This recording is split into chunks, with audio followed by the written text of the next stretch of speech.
Welcome back to our JSLM Islamic class. Today we are going to learn a very important topic. The topic will help us to make a sentence, to know the subjects, voice change, narrations, etc.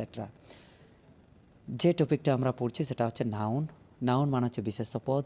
Noun is a naming word which refers name of persons, things, animals, non living things, abstract things etcetera. সেই noun হলো সেই শব্দ যা চোখে দেখা যায়, হাতে ছোঁয়া যায় আর যাদের নাম আছে তাকে বিশেষ্য পদ বলে।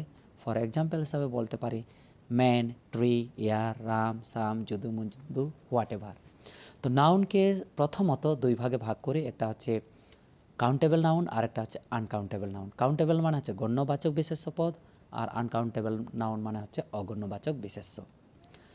দেখো, কাউন্টেবল নাউন এর সংজ্ঞা হিসাবে আমরা বলতে পারি যে বিশেষ্য পদগুলো গুণা যায় তাকে বলে গুণ্যবাচক বিশেষ্য পদ। এবং ইংরেজিতে যদি আমরা বলে থাকি সেটা হচ্ছে the noun which can be counted, that is called countable noun. For example হিসাবে আমরা বলতে পারি ম্যান, ট্রি, মুন, কুক, বলছে হ্যাঁ, cock, a gang of robbers, এগুলো সবই হলো আমাদের কাউন্টেবল নাউন। অর্থাৎ এক কথায় আমরা বলতে পারি যে যাদেরকে আমরা গুনতে পারি এবং যাদেরকে আমরা চোখে দেখতে পাই এবং যাদের একটা পিকচার রয়েছে তাদেরকেই বলছি আমরা কাউন্টেবল নাউন। এই কাউন্টেবল নাউন এর মধ্যেই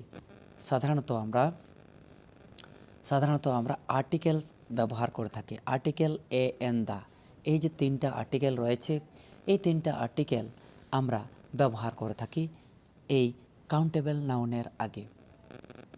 ওকে, এই কাউন্টেবল নাউন আমাদের পৃথিবীতে অনেকগুলো রয়েছে, তাই এই কাউন্টেবল নাউনকে আমরা সাধারণত তিনটি ভাগে ভাগ করছি। এই তিনটি ভাগ হলো প্রপার নাউন, নির্দিষ্টবাচক বিশেষ্য, কমন নাউন, জাতিবাচক বিশেষ্য, আর 3 নম্বর হচ্ছে কালেকটিভ নাউন, সমষ্টিবাচক বিশেষ্য। প্রপার অর্থাৎ নির্দিষ্ট করে কোনো কিছু বুঝাবে, কমন নাউন জাতিবাচক বিশেষ্য যেগুলো জাতিকে সূচিত করবে, কালেকটিভ নাউন সমষ্টি অর্থাৎ নাউনের সমষ্টিকে বুঝাবে। পরবর্তীকালে আরও অন্য একটা ভিডিওতে এই কাউন্টেবল নাউন সম্পর্কে ডিটেলস আমি আলোচনা করব। আনকাউন্টেবল নাউন সম্পর্কে আমি কিছু বলি। যে বিশেষ্যগুলো গোনা যায় না কিন্তু পরিমাপ করা যায় তাদেরকে বলা হয় অগণ্যবাচক বিশেষ্য পদ বা uncountable noun. The noun which can not be counted but it can be measured, যে নাউনগুলো বিশেষ করে গোনা যায় না কিন্তু পরিমাপ করা যায়, আরেকবার বলে দিলাম বাংলাতে, তাদেরকেই বলা হচ্ছে আনকাউন্টেবল নাউন। এদের এক্সাম্পল হিসাবে আমি বলি যে আনকাউন্টেবল নাউনের মধ্যে রয়েছে ওয়াটার, নলেজ, তাছাড়াও রয়েছে আমাদের ওয়াইজ, ইয়ার, হেয়ার, এগুলো সবই কিন্তু আনকাউন্টেবল নাউন। আনকাউন্টেবল নাউনকে তিনটি ভাগে ভাগ করা যায়।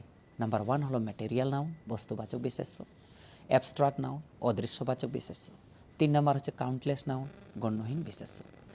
অর্থাৎ বস্তুবাচক বস্তুকেই সূচিত করবে ম্যাটেরিয়াল নাউন, আর অ্যাবস্ট্রাক্ট অর্থাৎ যে সমস্ত জিনিসগুলো আমাদের চোখের আড়ালে থাকে, অর্থাৎ যেমন হচ্ছে এয়ার, নলেজ, এগুলো হচ্ছে অ্যাবস্ট্রাক্ট নাউন। পরবর্তীকালে আবার ডিটেলস জানব।